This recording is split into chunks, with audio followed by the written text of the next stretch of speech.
Handa na sa Happy Vibes and Hype na Huwebes sa morning balitaktakan, mayat niya. Mayat nga talaga. October 2, 2025, araw ng Thursday. Isang masaya at mapagpalang araw sa ating lahat, mga ka-MB. Totoo yan. How's your Tuesday, Miss Bea? Well, I'm choosing to be happy. Yes naman.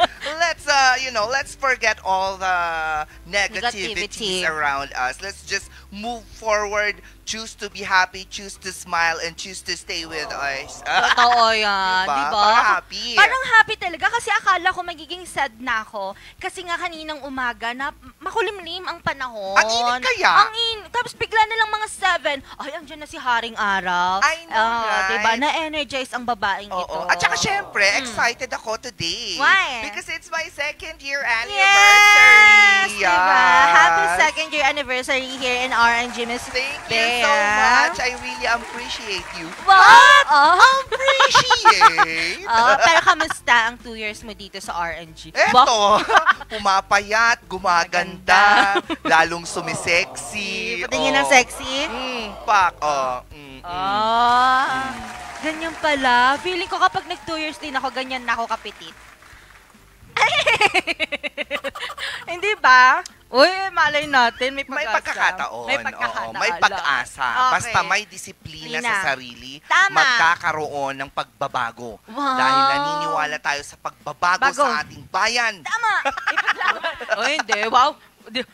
Pero naiinis ako kahapon, kagabi. Kasi, nag-crave ako ng hot pot. Edi syempre, nag-aya ako. Pagdating ko, wala daw, busy-busy. Yun pala, ang tatlo. Nag-hot pot sila ang kumain ng cravings ko. Hindi kami nag-hot pot. Ano yun? It's actually cold pot. What? Pero sarap. Diba? Sarap pagsabaw-sabaw kahit mainit ang panahon. Nakakainis. Sarap-sarap talaga. Lalo na, mas masarap yan. Tapos kapag nag-uusap kayo, ang pinag-uusapan niyo mga nakaraan. Ay, oo. Talaga? Diba? When you're talking about past, ang dami-daming lumalabas. Lalo na pag ang magkaharap, mga matatanda na. Ayun diba? lang. Hindi ako makarelate. Oo, pag matanda ka na, tapos bata din yung kasama mo, ang pinakamaingay yung matanda. Kasi ang dami niyang nakukwento. Hindi siya nauubusan. Hindi talaga yan. Parang dito lang sa ating core memory. Aba, gisingin na natin ang ating mga alaala. Ano nga ba mga kwentong dala ng ating core memory of the day?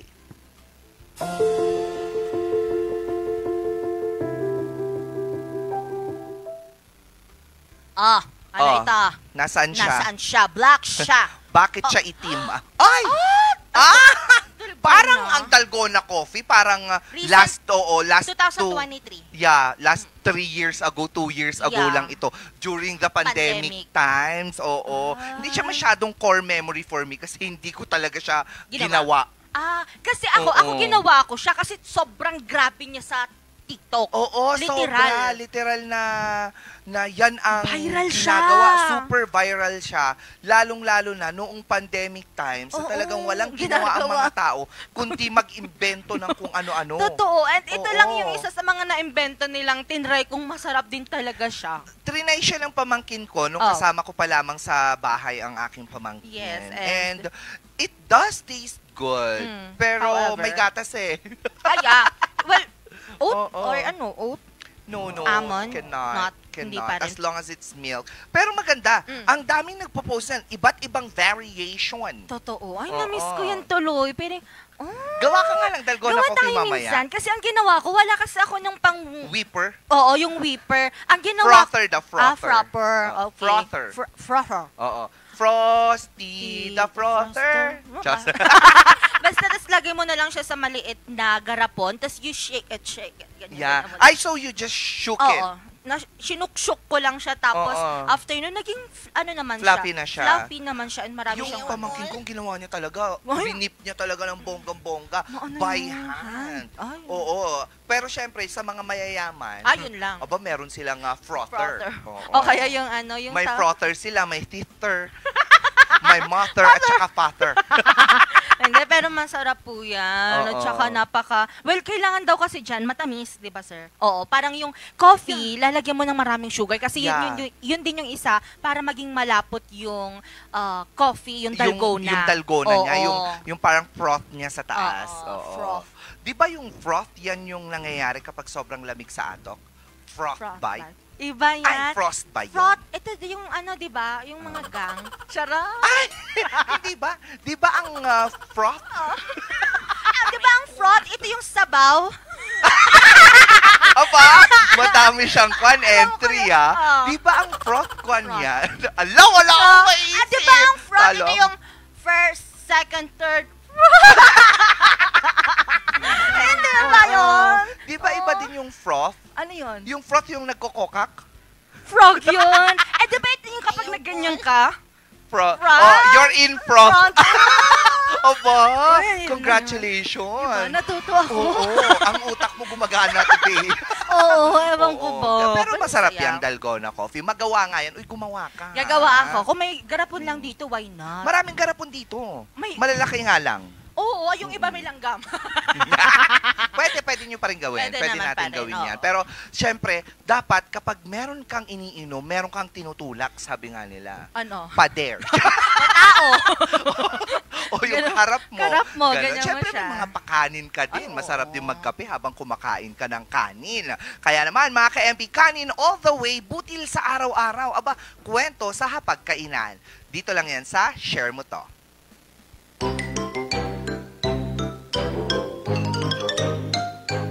Sa Pilipinas, may isang rule na bawal labagin. Mas malupit pa to sa batas trapiko. Mas matibay pa sa New Year's resolution mo. At ito ay...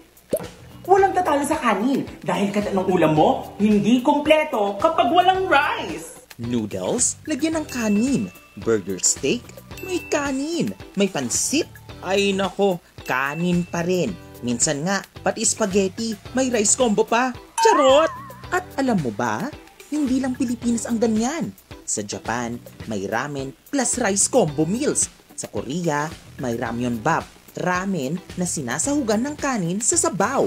Sa Thailand, may kagrapao, basil stir fry na may instant noodles at rice. Kanin supremacy is real worldwide. Sabihin mo na lahat. Wag lang yung busog ka na kahit walang kanin. Blasphemy yan sa mga Pinoy. Ang average Filipino ay kumukonsumo ng mahigit 120 kilos ng bigas kada taon. Ayon sa Philippine Rice Research Institute, kaya rin mataas ang demand dahil ang kanin ang main source of carbohydrates, energy boosters ng mga working class, estudyante, at tambay. Kaya nga kahit diet pang peg mo, kapag naamoy mo na yung bagong sinaing at meron pang kasamang sinangag, boom! Cheat day na agad! At kung magtitipid ka man, sapat na ang mantika toyo. Sabi nga nila, rice is love, rice is life. Pero bakit nga ba multiple times a day kumakain ng kanin ang Pinoy? Simple lang. Breakfast, lunch, dinner, at minsan midnight snack pa. Minsan nga, may leftover rice pa for sinangag sa umaga. Bakit? Dahil ang kanin ay hindi lang pampabusog. Parte na ito ng kultura. May rice sa birthday, sa kasal, sa fiesta, sa burol, sa binyag, kahit sa break-up dinner. Pag may salo-salo, asahan mong may rice cooker na ready for refills. Alam mo bang sa ibang kultura, inaalay ang bigas sa mga Diyos para sa masaganang ani? Dito rin sa Pilipinas, ang bigas ay simbolo ng kasaganahan. Kaya nga sa kasal, isinasaboy ang bigas sa bagong kasal para raw umulan ng blessings. At kapag may bagong bahay, may bigas sa pa-blessing, pampaswerte. Hindi lang sa tiyan, pati sa buhay, may papel ang kanin. May ritual, tradisyon at paniniwala na nakasentro sa bigas. Ang kasabihang kanin, ang nagpapalakas sa katawan, ay rooted sa panahong agrikultural ng Pilipinas. Kanin ang sentro ng pagkain mula agahan hanggang hating gabi. Kahit saang parte pa yan ng Pilipinas o parte ng Asyang tunay na comfort ang food, hindi tsokolate, hindi ice cream, kundi mainit na kanin, sabayan mo ng sabaw at may pa-noodles on the go. Kaloka naman yun, pansit na nga, kakaninan mo pa. Ang malala, yung spaghetti. Ay, yeah. Oo, spaghetti. Tapos may kanin pa yan siya. Meron gumagawa po Oo, nun. hindi ko kinakaya yon. Parang Carbs on carbs. Well, diba? I'm Hindi, at sorry. saka hindi ko kaya yung sauce na, kasi diba ang sauce ng Spaghetti. Philippine spaghetti, Sweet. sweet siya. Yeah. So parang hindi ko siya kaya. Oo, with parang rice. Hindi siya bagay. For me lang pero we don't judge naman kung kinakain nyo yun with rice. Yeah, no worries. To each his own. Oo, pero for me, hindi. I cannot. You cannot. Oo, dati nung nagra-rice ako talaga, ang pinaka lang, mga salsa. Oo, yung gano'n na salsa. Hindi. Ay, iba. Salsa yung medyo maatamis na maasim. Hindi, yung mga sabaw-sabaw ng mga mechado. Sarsa! Ay, sarsa ba Diyos yun? ko, ang salsa. Ito yung may kamatis. Yung sayaw nga yun. Ay, nagulat pa ako. Ganon. Kinakain sarsa.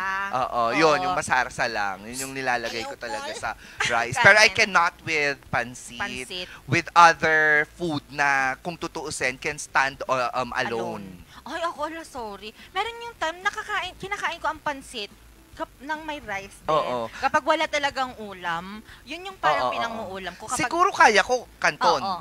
Ay, yeah, Oh, pwede. diba? Oo, yun. Pero yung bihon, parang No. mabigat yun. Parang sobrang bigat na niya. Even yung sopas, kinakain siya with rice. Yung sopas na inihahanda pag may lamay? Yeah. Yun yun? May rice? You can eat that with rice. No! You can.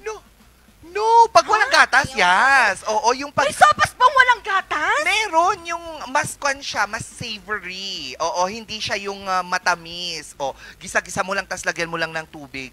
Tapos, maglalasa na siya yung paminta lang. Hindi, parang pero walang chicken broth. para siyang ganon. Yun ang kaya kong isabaw.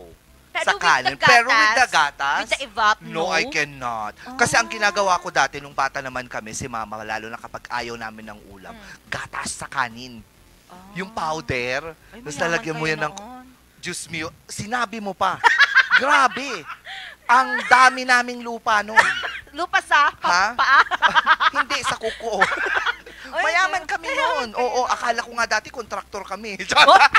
Hindi pala. Hindi. Uy, pero masaya. Ang naalala ko pa noon, hindi ko pa kasi na-try, ang mantika at soy.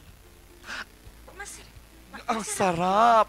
Mantika at bagoong na may kalamansi sa kanin. Ay, tapos patis na hiniwaan mo ng ginger. Tapos yun yung panglagay mo sa ay, sabi ko sa'yo. Masarap yun. Ay, I cannot. Oo. Kapag kinakain ko yung ganon, memories come rushing to my mind. Totoo? Oo, parang sabi ko, ganon kami nun. Hindi ba siya parang oily and maalat? Hindi, pag yung mantika and bagoong, Yeah. ay, subukan mo yan siya, sinasabi ko sa'yo. With the coffee, yes. No, kape sa kanin? Yeah, you can Yun do ang hindi that. ko kaya. Yes! Sa Pangasinan, yun yung merienda noon ng mga pinsan ko and ngayon ang tatalino nila. Sana pala ginawa ko noon. Hindi, ang ginagawa kasi namin noon, kanin sa iskudilya ng kape. Alam mo yung rice, yung iskudilya, yung iskudilya, mga ka-MB, ewan ko lang kung naalala nyo, yung parang lata na baso na may color red at saka blue, yung sa parang ngiwat niya, sa bunganga niya. Yung parang lata, pag ginanon mo ngayon, ting, kunanapay. Baso siya. Nagawa sa lata, na puti, na may blue dun sa rim niya. Yung parang may ano yun, diba? Arinola? Oo, parang ganon, iskudilya. Yeah. Totoo din. Oo, pero dun kami nagkakape dati. Tapos ang kape namin, rice coffee. DJ nga, iprito-prito mo lang. Tapos, after nun, ilalagyan mo yan ng kanin. Tapos yun yung merienda namin mga bata. Naglalakad ka dun sa harapan ng bahay nyo, sa bakuran ninyo. Nagtutos-tos talaga kayong ganyan. Tapos may kanin kayong ganyan. Ay, ganon. Masarap yun. Hindi mo pa na-try? Hindi. Papatry ko sa'yo ngayon. Sinasabi ko talaga sa'yo. Hindi ko pa na-try.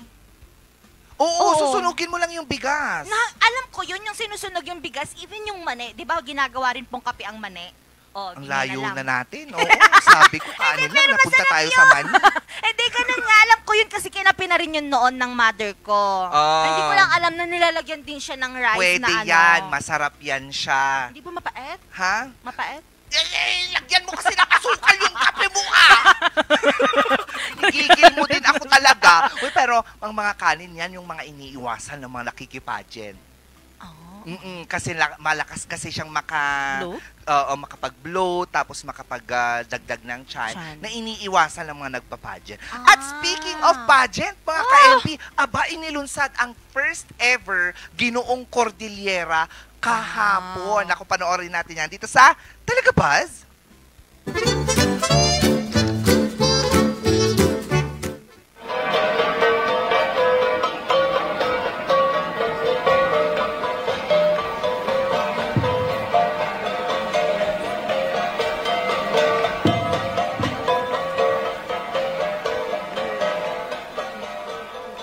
Isang makasaysayang gabi nga ng kultura at pagkakakilanlan ang naganap kahapon, October 1, 2025, sa paglulunsad ng first ever edition ng Ginoong Cordillera. Nagsimula ang programa sa isang makulay na cultural dance presentation na nagpakita ng yaman ng tradisyon ng Cordillera. Pagkatapos nito ay nagbigay naman ng opening salvo si Honorable Belmer G. Ellis, founder ng Ginoong Cordillera, na nagbigay inspirasyon tungkol sa kahalagahan ng unity at cultural pride. Pinakilala ang 15 kandidato mula sa iba't ibang probinsya, mula sa Baguio, Mountain Province, Ifugao, Benguet, Kalinga at Apayao.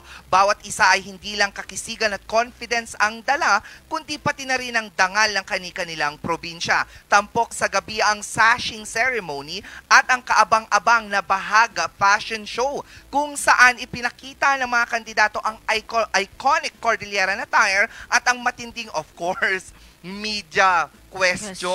Oo, na sumubok sa kanilang talino, confidence at paninindigan. Higit pa sa pagiging pageant, ang Ginoong Cordillera ay naging isang celebration of culture, talent, and dignity at simula ng bagong tradisyon na may pagmamalaki ng buong rehiyon.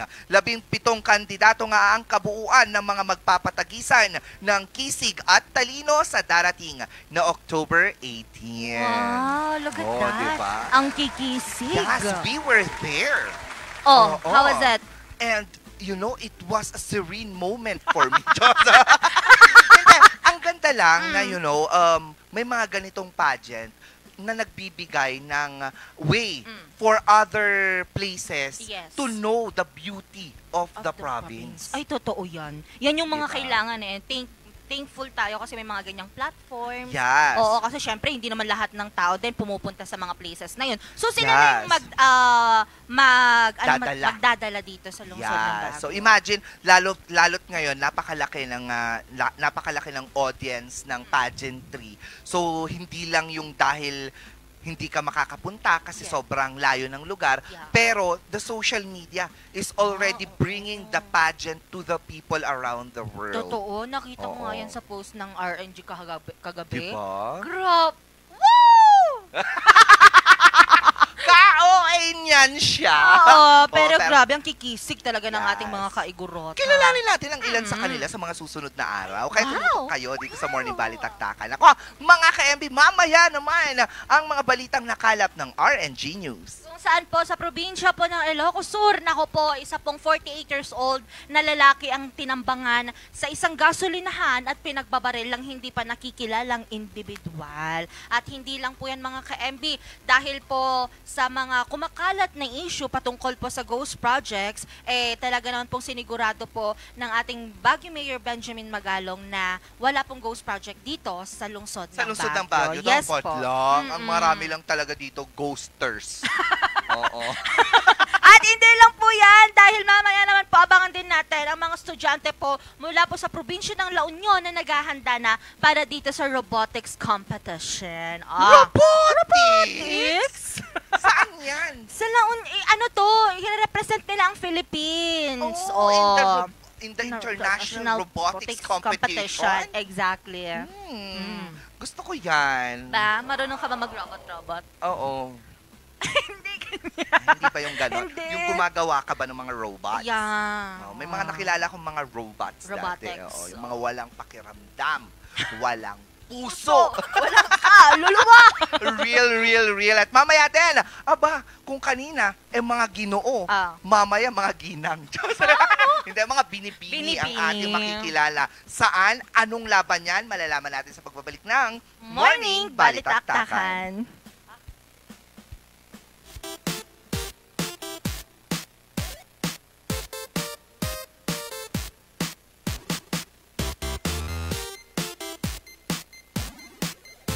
Chase, your beauty or passion. Have your hair chase, style that makes a statement. Located at the Outlet 1 Assumption Road, Baguio City. You may contact us via 0917-188-6877. Ang bahaging ito ay hatid sa inyo ng Homebound Furniture Plus. Offers home, outer, office, and customized furniture. Located at ground floor Centerpoint Plaza, Bakaking Central Marcos Highway, Baguio City. Visit now! Ang bahaging ito ay hatid sa inyo ng Puerto de San Juan Beach Resort Hotel and Residences.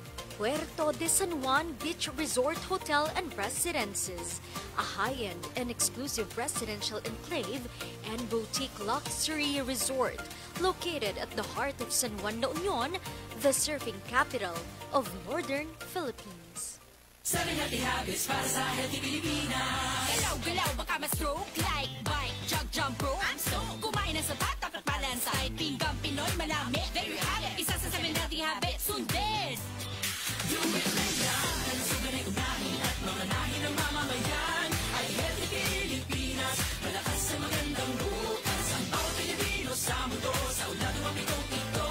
7 healthy habits mo na to. Move more. Eat right.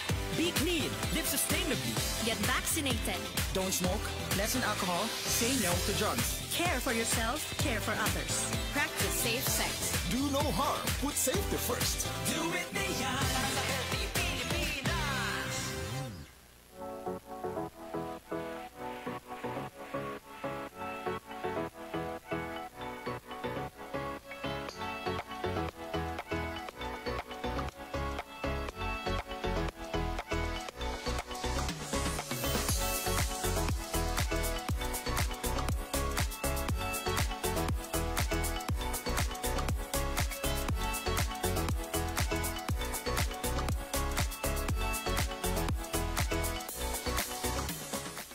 Bulok, maliliit at hindi ba malusog ang inyong mga halaman? Omega Green ang kasagutan.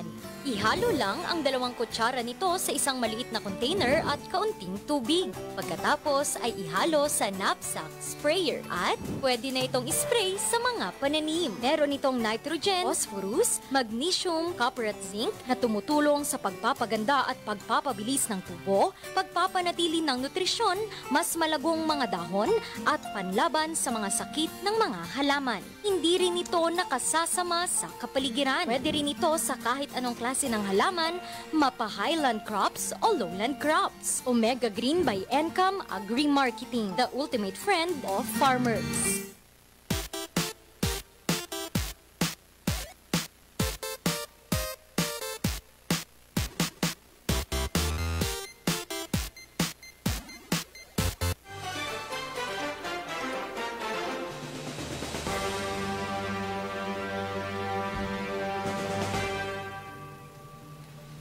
October 2, 2025, narito mga balitang nakalap ng RNG News. Pinagbabarilang isang 48 anyos ng mga hindi pa nakikilalang individual sa probinsya ng Ilocos Sur. Narito ang report.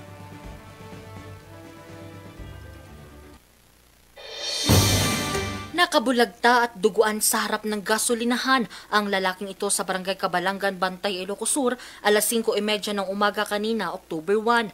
Ito'y matapos siyang pagbabarilin ng hindi pa nakikilalang riding in tandem.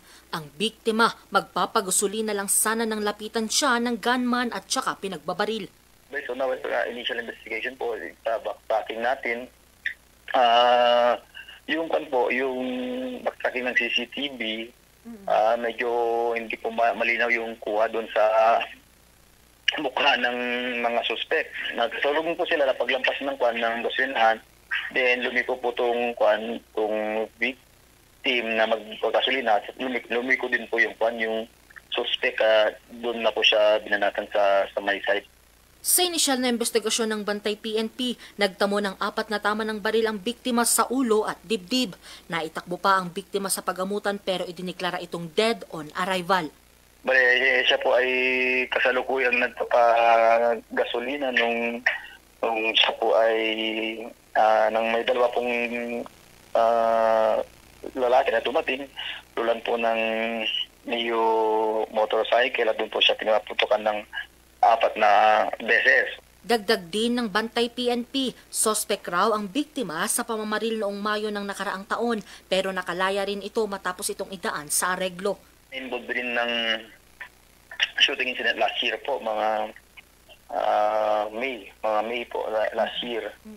Pero hindi po nag-push through yung kaso kasi po na-settle po yung kaso. Titingnan natin kung mayroon siyang mga nakaaway sa past days para doon po tayo patuloy ng investigation. Iniimbestigahan pa ng PNP ang motibo ng pamamaril at ang pagkakakilanlan ng riding in tandem. Angel Arquero, RNG News. Viral kamakailan ang di umano'y Ghost Flood Control Project sa Barangay Bakaking Central, Baguio City. Pinabulaanan naman ito ng alkalde. Magbabalita Vanessa Bugto. Sa 25 taon ng paninirahan ni Nanay Mary sa Barangay Bakaking Central, isa sa malaking problema nila ang gumugong parteng ito sa bakuran ng kanilang bahay. Idagdag pa ang paminsan-minsang pag-apaw ng tubig sa kanal na ito. Kaya naman napawi ang kanilang pangamba matapos ipatayo ang flood control sa kanilang lugar ngayong taon. Maganda naman kasi at least yung kasi ito gumuguho yung lupa dito. Ngayon na may simento inayos nila na para sa flood control, hindi siya gumuguho, hindi na gumuguho yung lupa. Yung basura nila dyan sa taas, umaagos dito. Mostly dito na natambak dito sa amin. Ngayon, sasabihin nilang kami ang nagbabasura.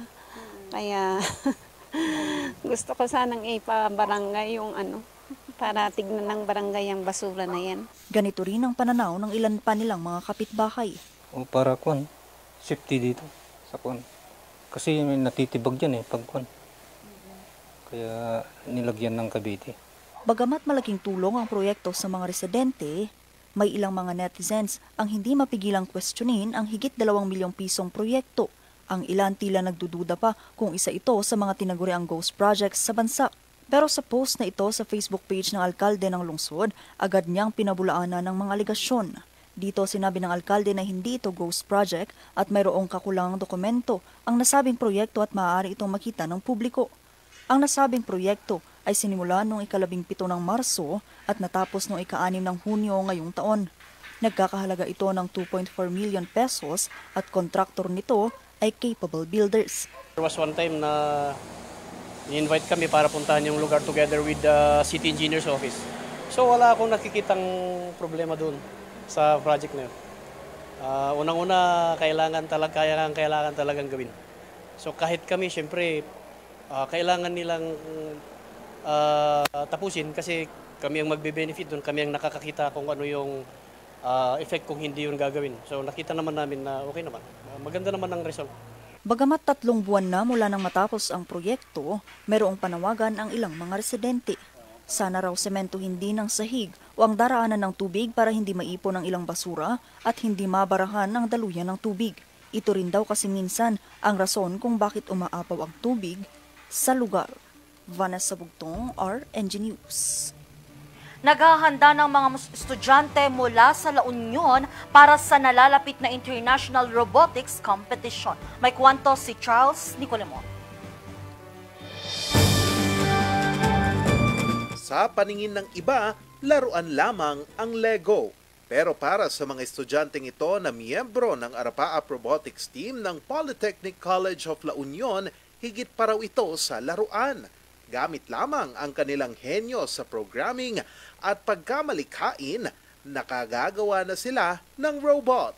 Katunayan, sila ang naging kinatawan ng Pilipinas sa katatapos na Global Artificial Intelligence Robotics Competition sa China noong Agosto. Dito, nasungkit ng junior high school team ang bronze medal at first prize naman ang naiuwi ng senior high school team.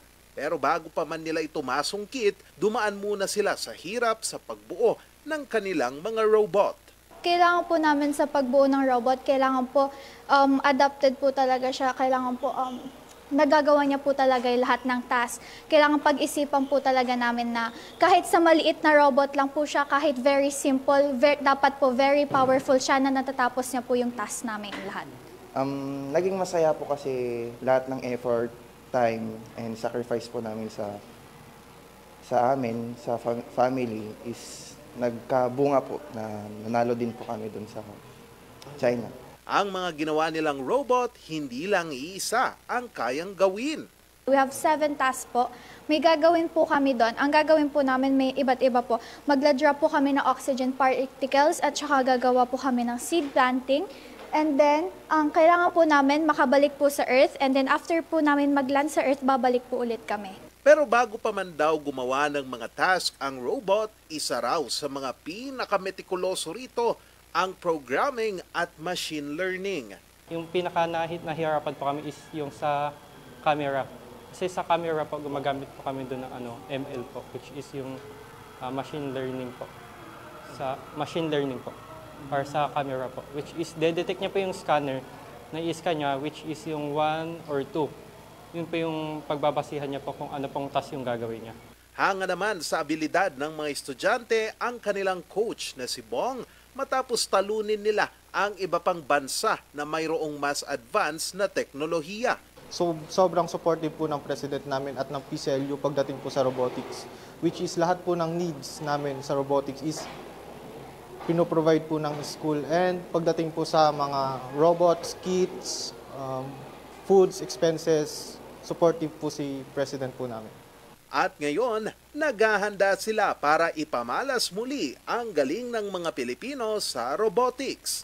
Ito ay sa pagsabak nila sa World Robotics Olympiad Future Engineer Self-Driving Car Competition sa Saudi Arabia ngayong Oktubre at Global Artificial Intelligence Robotic World Championship sa Seremban, Malaysia sa darating na Disyembre.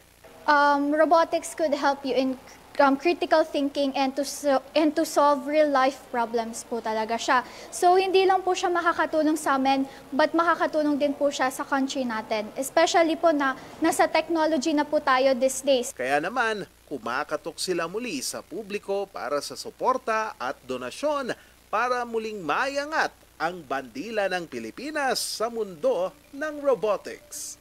Charles Nicolimon, RNG News.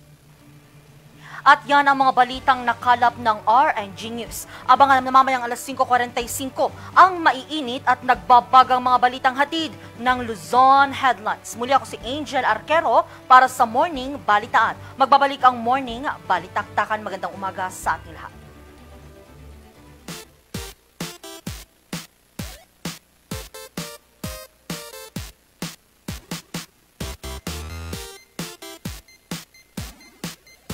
Ang bahaging ito ay hatid sa inyo ng 2.188 Cafe, located at Ridgewood Hotel Mabuhay Accommodation at 17 Julian Felipe Street, Barangay Luwalhati, Baguio City. At ng Brizzle Ridge Cafe, located at Brizzle Ridge Residences Condominiums, Pacdal via Ambuclaw Road, open from 7 a.m. to 6 p.m. Maaaring silang i-contact sa 0906-058-4232. Surf to Sawa with the most affordable prepaid fiber to home, powered by Converge. Enjoy unlimited internet for just 700 pesos a month. Walang lock-in period or kontrata. Napakamura at 4 pesos daily only. Mabilis at available nationwide.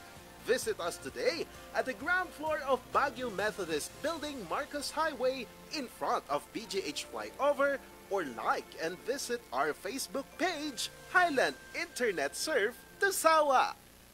Ang bahaging ito ay hatid sa inyo ng Hongtao Dashcam Supplier, located at Longlong, La Trinidad, Benguet. Hongtao, para sa mga kailangan ng inyong sasakyan. 7 Healthy Habits para sa Healthy Pilipinas. Sabay handa ang balikat ng may karamay sa bigat. Sila'y iniingatan, ngunit sarili huwag kalimutan. Mahalaga ka. Do it right now. Kalusugan ay unahin at mga nahin ng mamamayan ay Healthy Pilipinas. Malakas sa magandang bukas. Ang bawat Pilipino sa mundo, sa ulan ng mabitong ito. Sa Healthy Habits ko na to. Para sa Healthy Pilipinas. every musician remembers their first note, their first spark. Whether you're just starting out or ready for the big stage, Mozar Music has the gear to get you there. Guitars, drums, keyboards, and expert advice from people who live for music. Mozar Music, bringing music closer to your hearts.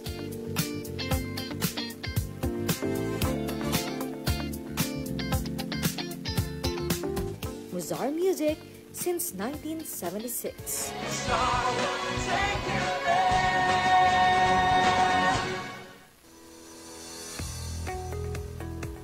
Looking for a place to stay in Baguio City?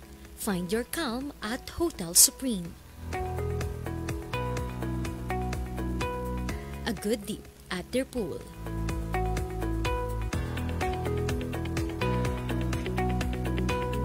Clean and comfortable rooms with a view.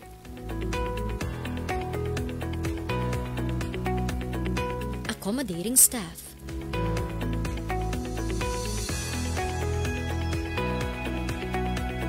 You can also enjoy a sip of coffee at their coffee shop. Good food for a good mood at their restaurants. Spacious halls for events, and many more. A perfect balance of business and relaxation, all at Hotel Supreme.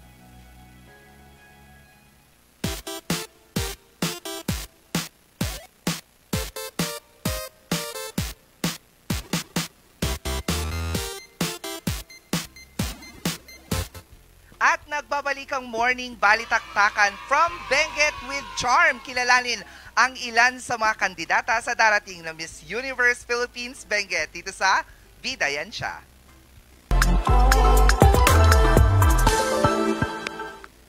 At kasama nga natin ang tatlo sa mga kandidata ng Miss Universe Philippines Benguet. Kasama natin ngayon si Miss K.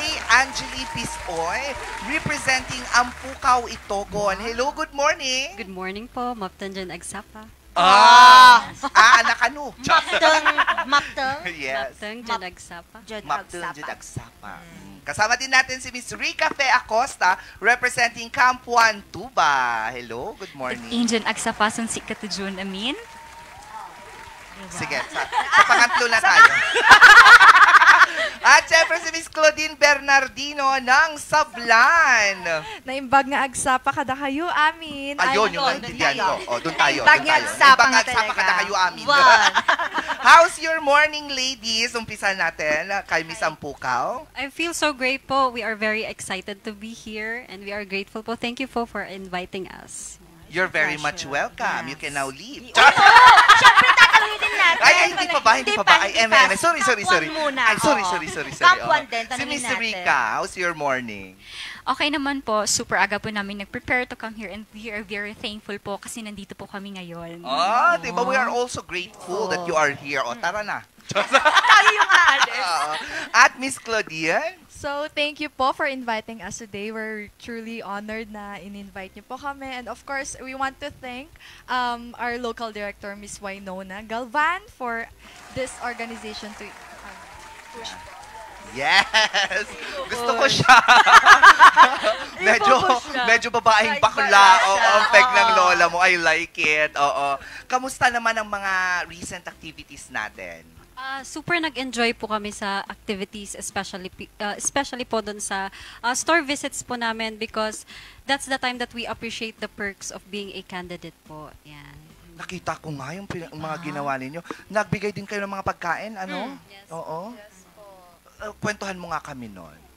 So, I'm the one who went to that event po sa outreach program ng Bethesda Children's Home sa Itogon po. And we're truly honored and grateful na in-invite kami doon kasi na-sight po namin yung mga kids doon, which is really, nagagandahan po pa rin sila sa buhay even though they have challenges in life po. So yes, nag-conduct po kami,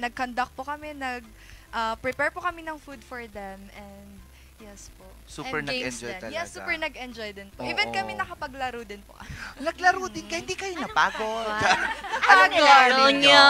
Oo. Ganun ba yun? Trip to Jerusalem? Tapos naka-heels lahat. Tapos naka-heels. Oo. Anong preparation ang ginagawa natin ngayon before itong prelims at yung Grand Coronation Night? Oo. Sa akin po is, yung ginagawa ko pong preparation para sa ating preliminaries at saka sa ating project proper po is nagme-memorize na po ako and kinakausap ko na po yung sarili ko sa mirror para sa mga possible questions po na ibibigay po sa amin. And of course, ang ating pasarela. Yes, siguraduhin mo pag kinakausap mo yung sarili mo, mag-isa mo lang ha. Oo, baka mamaya may CCTV lalabas yan. O kaya may ibang ikakasira mo yan. Oo, pero sa ano naman, ang pukaw, kamusta yung preparation natin? Of course, mahirap po talaga, especially that we are all working. Kaya kailangan po talaga ng discipline. Ayan, para po throughout the day after the pageant, we're still alive. Oo. Yung health talaga, kasi ang mga ganitong pageant talaga, I mean kami, na pageantera talaga. Diyos! Wow, kailangan nakakapagod talaga yan. Kailangan talaga manipis. Everyday, baklo din naka-heels ka? Yes po, for training na din. Yes po, for training na din po. Everyday? Yes. Paano magbibili ka ng toyo? Patis? Pwede naman po. Pwede ba? Oo. Kamusta nilang preparation mo? So, ang preparation ko naman po is, of course, we'll start sa pasarela and fittings po ng mga wardrobes namin for incoming preliminaries and coronation. And, of course po, the Q&A training, the most important thing. Dahil nabanggit nyo na ang Q&A, umpisahan na natin dito. Go. Kala nyo. Why is it important? Okay. Ano siya doon? Ano siya? How important it is for you to represent your place para dito sa Miss Universe Philippines Benguet? Yes po. So I was born and raised in Barangay Ampukaw po, and it is important so that I can bring my advocacy rin po and the place to be known. Yan. And then to bring it to a larger scope. Ayan po. And I joined po for, of course, for the crown, for the growth po, for my advocacy, for my purpose, and for the chance of inspiring others. You've mentioned advocacy. Ano yung advocacy natin? Okay, so ang advocacy ko po is for mapping progress and empowering our communities. And it is all about using geospatial tools for disaster resilience po, and of course, to promote land rights awareness. Ayan. Grabe naman, ano siya sa ganitong advokasya. Para ito sa Ampukaw, Itogon. Not only for Ampukaw po, but for Benguet. Yes. Because we need po sustainable communities po talaga, especially when in terms po sa disaster resilience natin, for disaster preparedness, kailangan po natin maging sustainable and more resilient po. Lalo na ngayon na ang dami-daming mga nangyayari sa mundo. Kinausap ko nga si Mother Earth. Sabi ko, please stop. Sabi ko, sino ka? Sabi niya. Natakot siya. Pumunta naman tayo kay Rica. How about you? How important is this pageant for you? This pageantry is important for me because from my heart, this is my passion since I was a kid. And this is also a form for me to utilize this platform to, of course, share my advocacy. And of course, I have a purpose in joining this pageantry. And my advocacy is regarding preservation of our culture through continuous learning and teaching po. So, edukasyon. Oo. Bakit ba? Bakit yun yung advocacy natin? Yes po. Kasi while growing up, they actually taught me my first language was English. Then habang po tumatagal, doon ko na lang po nare-realize na Ibenguet ka and yet you do not know how to speak your own mother tongue, which is the Ibaloy. And of course, some other kids right now are also experiencing the same thing as I am. Their first language is English. Yes po. And that way po, nawawala na po yung talagang essence po ng Ibenguet. And our culture as well. So, kailangang ibalik natin yun. Yes, we have to po. bring the past back. Yes po. Bring the past back. Walang kantang ganyan. Or meron. Bring the... Uy, di ba yun? Di ba po yun? The past ni Jet Madela. Alam nyo yun? Kantahin? Hindi. Siyempre, pang matanda yun talaga siya. Old na yung kantang. Old na yun, 1940s pa. Grabe ka na. Si Miss Claudine, ano naman ang iyong advocacy at paano mo ito dadalhin dito sa pageant? Yes. So my advocacy is environmental sustainability, particularly protecting our cultural heritage and our agriculture. So my inspiration for this advocacy is I'm someone who grew up from a family of farmers and I'm representing Sablan. It's a home of farmers. So pinagmamalaki po namin ang Fruit Festival. So there are so much hard-working farmers po sa Sablan na you can visit. And I do believe that Miss Universe Philippines Benguet is a stepping stone for me, for us to advocate and for us to raise awareness for this kind of advocacy na mabibring ko po sa global stage. Thank you. Diba? Ganito ang mga nilalaban ng mga taga-Benguet. Diba? Kala, hindi lang kami puro ganda. Wow! Uy! Heels din po kami at marunong kami magpasarila. Bakit pa? Wow! Pero grabe, ano sila? Kamusta naman ang camaraderie natin, mga girls? Camaraderie! Oo, kamusta naman? Okay naman po, and lahat po naman ng girls, wala pong masungit sa amin. We are all beautiful, we are all kind. Yes, and kapag may nahihirapan po, we help each other. And that's the best thing na I learned po dito sa organization. Yeah. So far, ikaw din, Rita, tama, no? Ano ang natutunan mo so far dito sa journey natin, sa MUPH Benguet? Sa journey ko po sa MUPH Benguet, ang pinaka natutunan ko po is never compromise your health and education. Kasi it's the most important thing that we could cherish na hindi mananakaw ng ibang tao. And syempre, kailangan din po nating mag-multitask since sumali na po tayo sa pageantry na ito. So, dapat kailangan din po nating magbigay ng effort into sa pagpunta po sa mga store visits and sa mga sponsor visits po. Yes. Totoo yun. Ikaw din ba no? Nung sumali ka? Hindi ako nahirapan ka din? More on saan lang ako school, mga activities. Or wala sa park. Pero sabi nila, di ba, magkakaiba kasi yung mga characters, personality ng bawat girls pag pageant. How difficult it is. Oo naman, na maki-engage ka with other girls. Claudine. Ngahirap ba? Actually, mahirap siya. Mahirap. Pero at the same time po, very fun kasi magiging close kayo and you're gonna build up some relationship that would really bring you to the future din. Kasi magbibuild ka ng sisterhood and yes, it's not about competition but also friendship. Yes. So, dapat hindi lang puro laban-laban. Ay, kalaban ko to. Sasabotahin ko to. During gugupitin ko yung gown. During ng intro, tatanggalin ko yung zipper. Oo, ng kanyang, ano kasing tawag mo doon, yung sayaw-sayaw sa umpisa? Production number. Oo. Sa finals naman, puputulin ko yung takong na gagamitin niya. Para pag naglakad siya, ganun-ganun na siya. Ano gagawin yan? Oo, di ba? May mga ganun, no? Based no sa experience ba? Nasubukan mo na ba? Hindi, kayo po. Parang ikaw daw. Actually, ako ang nagsasabotahe. Totoo yan. Kaya ako nananalo.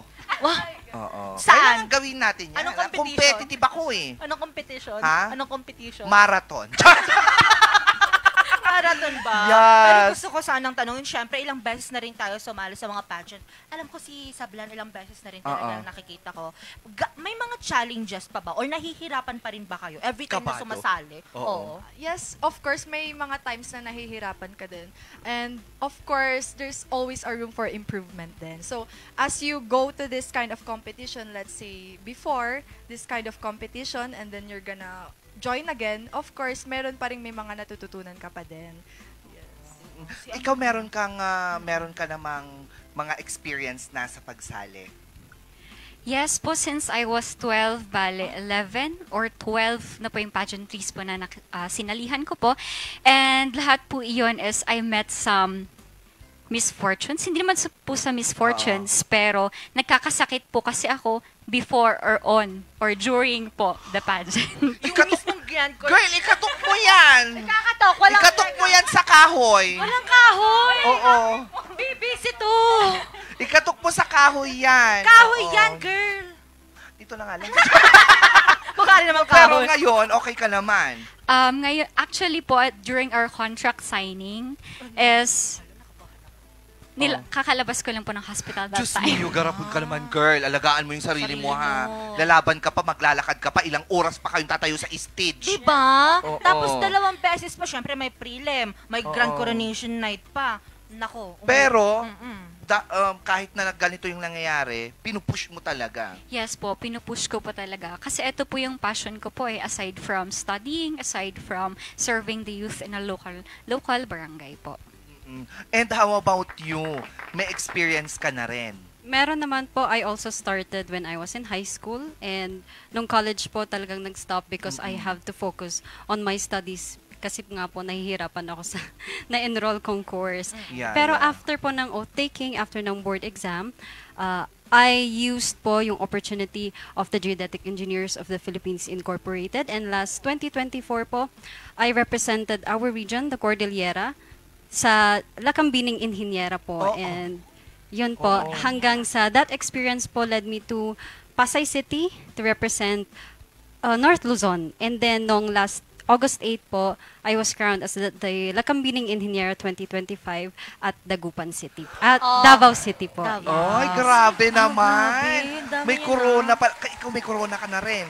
Yes po. Actually, sa month po ng June, I have crowned po. I was crowned fourth runner-up at Mutya ng Aurora 2020. Diyos. Pati ikaw, may corona ka na rin. I am still crowned as the Miss Ibaloy 2023. Ikaw, meron ka na rin corona. Meron. Ano? Jester crown. Jester crown. Ito, yung tanong, nawala tuloy ako dahil sa corona. Medyo nakuha ako doon na insecure ako. Wow, na-insecure! Insekuradang akla yan. Hindi, pero gaano kahalaga pa rin ang pageantry sa society natin ngayon? So I think it's not just about beauty or the way we walk or the way we stand sa stage. I think it's all about what you do and the values and the advocacy that you hold within yourself na ma-share mo sa mga ibang tao para maging aware sila. And of course, sa mga social issues na nakikita natin today, I think it's better for us to learn from that. Yes. Miss Rica? For me, pageantry is very important. Kasi as we all know, our province or even the Philippines cannot even adhere into listening the plead or the asking of the community for help in different sectors po. So this is very important po for me to be able to voice out the needs that we have to address here in our country. Kasi it's a platform. It's a platform for the voiceless, sabi nga nila I can be the voice of the voiceless. The arm of the armlessling. Ganon. Miss K? Pageantry po, the pageant industry is really a great platform po para po ma-voice out natin yung gusto nating sabihin so that everyone will be aware and para po to bring our advocacies in a wider scope so that we can reach people, we can reach more partners po to address the challenges na gusto po nating ma-solve. Tama. Eto naman, huling katanungan na lang. Kung ipapakilala nyo ang sarili nyo sa mga viewers natin ngayon in one word, ano yon? One word lang, ipapakilala nyo ang sarili ninyo. Yes. Sabihin natin, I am Kay Angeli Pisoy and I am... Ganon. Siyempre, unahin natin. Si Ampukaw. Yes, si Miss Kay. Nasabi ko na yung name mo. Yung word na lang. Go. So, wait lang po. Yun pa, okay. So, I am Kay Angeli Insupisoy and I am Benguet.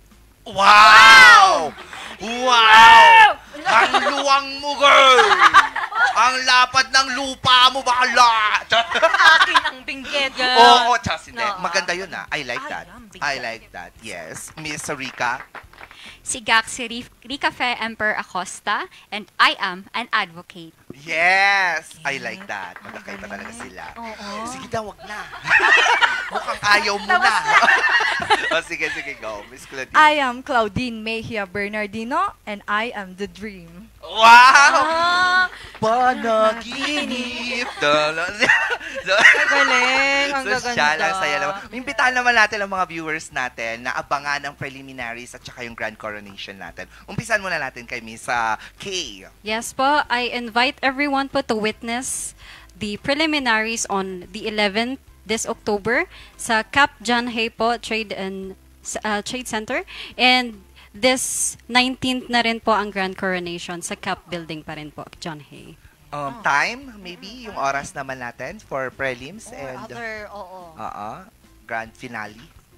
So our grand coronation is on October 19 at 7 p.m. onwards po. Yung prelims naman natin. Preliminaries will be announced. To be announced.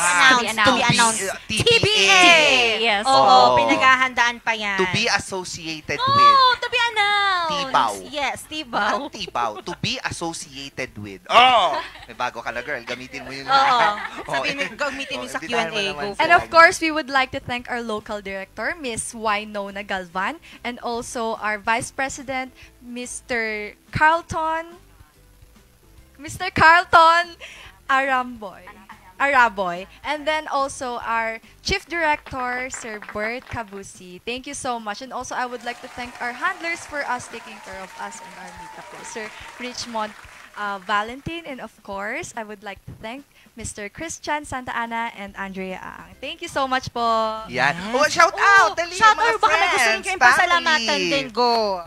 Okay po, thank you rin po kay Ate Leslie Chu as my handler and makeup artist, Ate Ella, and Sir Michael Caparas for the videos, video clips po namin sa tourism. And my family, thank you for supporting po. Yeah. Walang jowa? Wala pa! Silent ka lang, Miss Bea, sabi niya sa akin.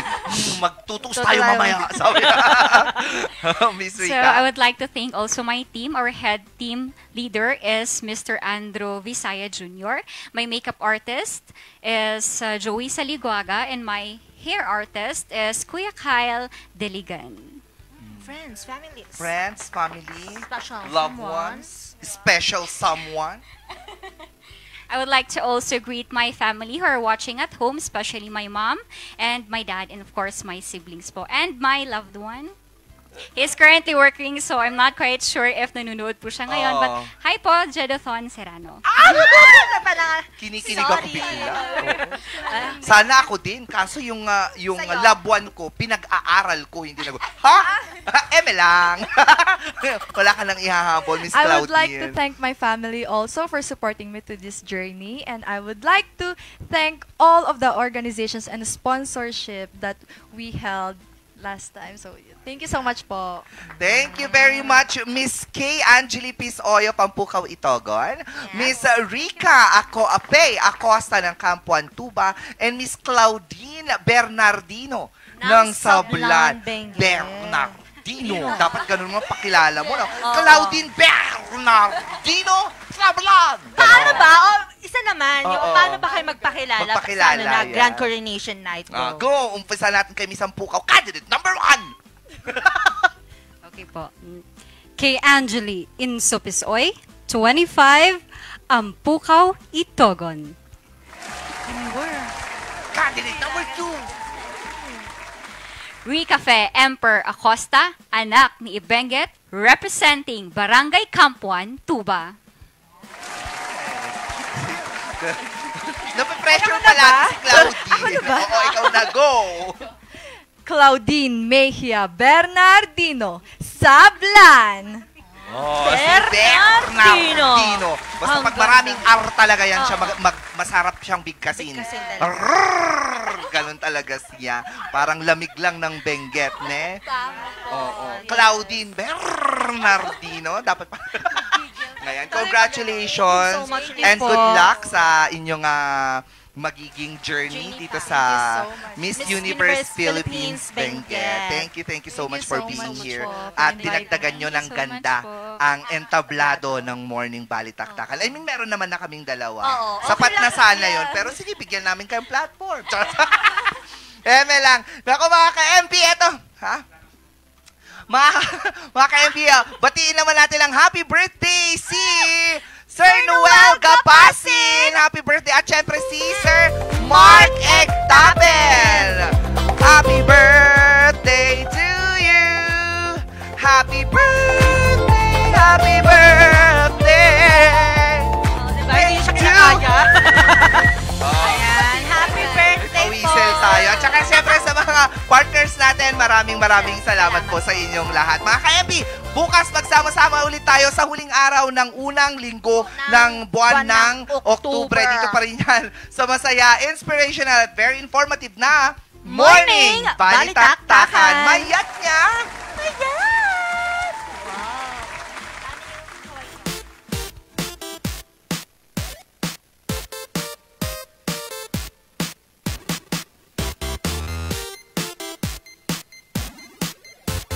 Members KBP, kapisanan ng mga broadcaster ng Pilipinas.